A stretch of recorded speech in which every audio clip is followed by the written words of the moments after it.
और ना उनकी सोच पहुंच सकती है यहां तक। लेकिन आज गीध के मुख से जो शब्द निकला उसको सुन लो। इसलिए कहते हैं कि मरते समय होश बना रहे। आजकल मरते समय आए वाए साए बकता है व्यक्ति। क्यों बकता है कि नहीं पता नहीं, क्या क्या बकता है। मरते समय कंडीशन खराब हो जाती है।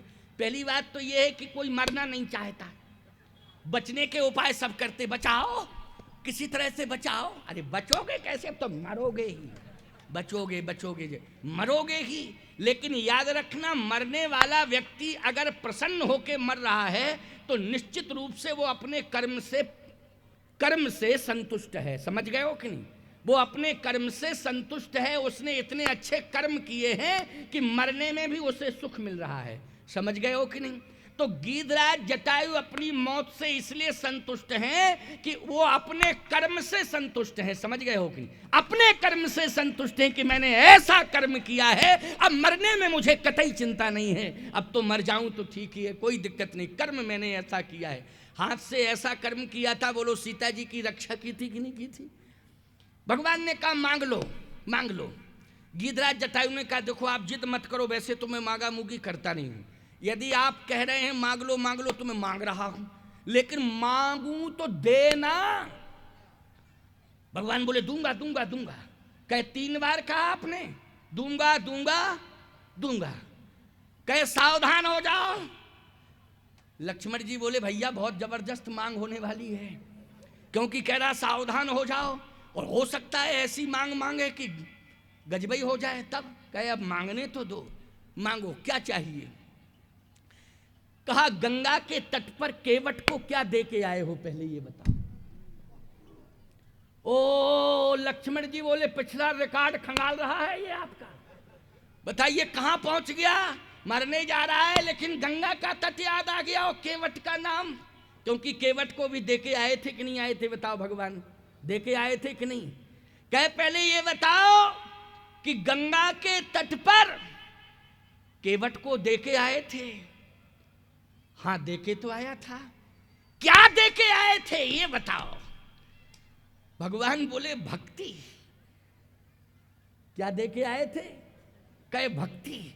उस भक्ति का नाम क्या है ये बताओ।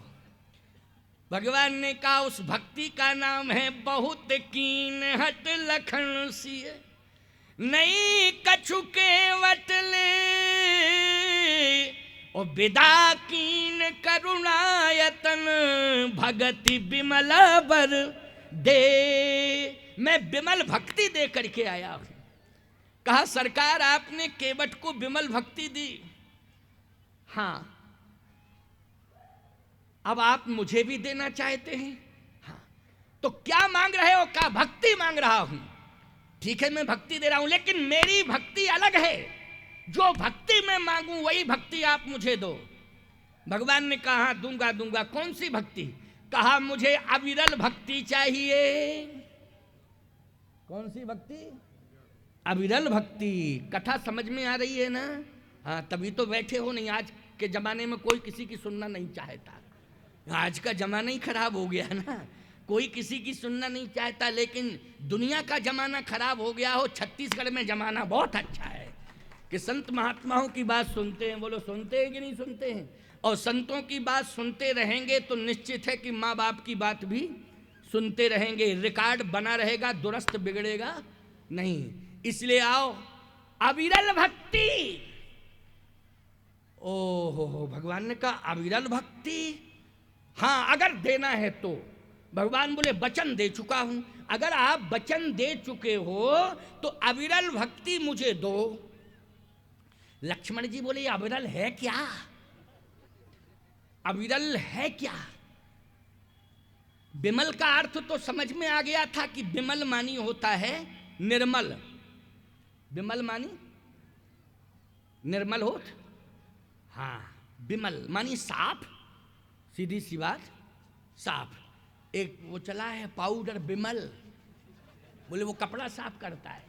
क्यों भाई चला है ना एक पाउडर, क्या है इसका काम? बोले साफ करता है। क्या करता है? बोले कपड़ा साफ करता है। हमने कहा एक बात बताओ, मन को साफ करने वाला कौन सा डिटर्जेंट बना? कौन सा डिटर्जेंट बना है कि जो मन को साफ करे? मन को साफ करने वाला प्यारे अगर कोई पाउडर बना हुआ है तो वो संतों की वाणी से निकलता है, उसको जो सुन लेगा और हृदयस्थ कर लेगा, मन में बिठा लेगा, बोलो मन साफ हो जाएगा कि नहीं हो जाएगा? है, मन साफ हो जाएगा। यही है, ये जो शब्द निकल रहे हैं ये मन को निर्मल बनाने के लिए। बोलो कथा जो हो रही है किसको निर्मल बनाने के लिए? मन को निर्मल बनाने के लिए। तो कहा ये तो निर्मल समझ में आ गया, विमल मानी, लेकिन ये अविरल क्या है प्रभु? भगवान ने कहा अविरल का मतलब है निरंतरता। निरंतरता, जैसे किसी नदी में पानी बह रहा है तो लोग कहते हैं कि अविरल प्रवाह है, मतलब प्रवाह रुके ना। क्यों भैया? अविरल प्रवाह किसको कहते हैं? रुके ना। और वही उसी में अविरल जो प्रवाह निरंतर होता है जिस जल में, उसी में अविरलता रहती है कि नहीं रहती है? बोलो मनी, पवित्रता, निर्मलता, समझ गए हो कि नहीं? अविरल प्रवाह जिस जल में रहेगा, रुकेगा नहीं, जल निरंतर बहता ही रहेगा, याद रखना उसको कहते हैं अविरल प्रवाह। उसको क्या कहते हैं? अविरल प्रवाह। भगवान बोले कि अब बताओ, गीधराज जी ने कहा थोड़ा स्पष्टीकरण करो। भगवान बोले तुम ही बताओ अविरल तुमने क्यों मांगी भक्ति? जैसे नदी का पानी प्रवाहित हो रहा है, अविरल प्रवाहित होता रहता है, वो कभी रुकता नहीं है, उसी को अविरल प्रवाह कहते हैं। ठीक इसी प्रकार से ये जटायु सदा आपके साथ बना रहे, एक पल एक क्षण भी आप बिलग ना हो, अलग ना हो, निरंतरता बनी रहे।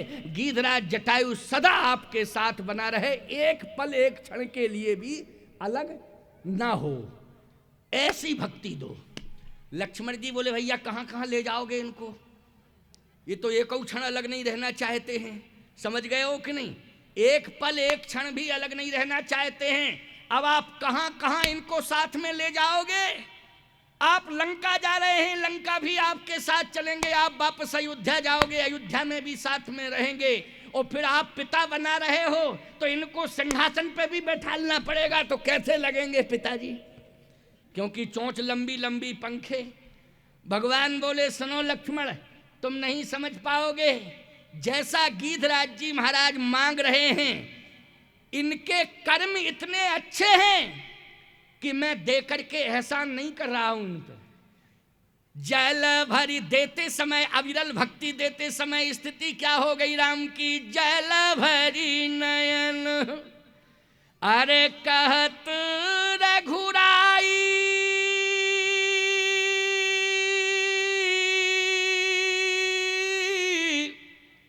तात करम ते निज गति पाई, तात करम ते निज गति पाई। राम जी ने रोते हुए कहा मैं एहसान नहीं कर रहा हूं, आपका कर्म इतना बलिष्ठ है कि आज राम अपने प्रभाव से आपको बैकुंठ नहीं दे रहा है, अपने प्रभाव से आपको अपना रूप नहीं दे रहा है, बल्कि अविरल भक्ति के अधिकारी आप हैं। इसलिए सदा मैं आपके साथ रहूं, आप मेरे साथ रहें, इसलिए मैं प्रत्येक अंग अपना आपको समर्पित कर रहा हूं। आप स्वयं भगवान बनेंगे और भगवान बनकर के भगवान एक ही रहेगा, चाहे गीध हो और चाहे ब्रह्म विष्णु हो, चाहे गीध हो चाहे विष्णु हो। गीध कोई नहीं कहेगा, गीधराज विष्णु बन करके सारा संसार उन्हें विष्णु भगवान ही कहेगा। बोलिए विष्णु भगवान की। ये अविरल भक्ति मांगी। अब बोलो अविरल भक्ति मिल गई कि नहीं मिल गई? किसको मिली अविरल भक्ति? अविरल भक्ति जो है महाराज जटायु को मिली, और विमल भक्ति केवट को मिली। बोलो मिली केवट को कि नहीं? है मिली, मिली। अब दशरथ जी महाराज को क्या मिला? बोले इनको मिला बैकुंठ नहीं स्वर्ग मिला। गीधराज जी को बैकुंठ मिल गया। अविरल भक्ति के कारण गीध को स्वर्ग नहीं मिला, क्या मिला गीध को? बैकुंठ। कौन सी भक्ति के कारण? अविरल भक्ति के कारण। मांग नहीं रहे थे, लेकिन भगवान ने मांगने के लिए विवश कर दिया, और जब मांगने के लिए विवश किया तो भगवान ने दिया कि नहीं दिया? बोलो स्वयं अपना गीध देह तज धरहरि रूपा, अपना रूप दे दिया और गीधराज जी महाराज बैकुंठ पहुंच गए विष्णु बन करके। बोलिए विष्णु भगवान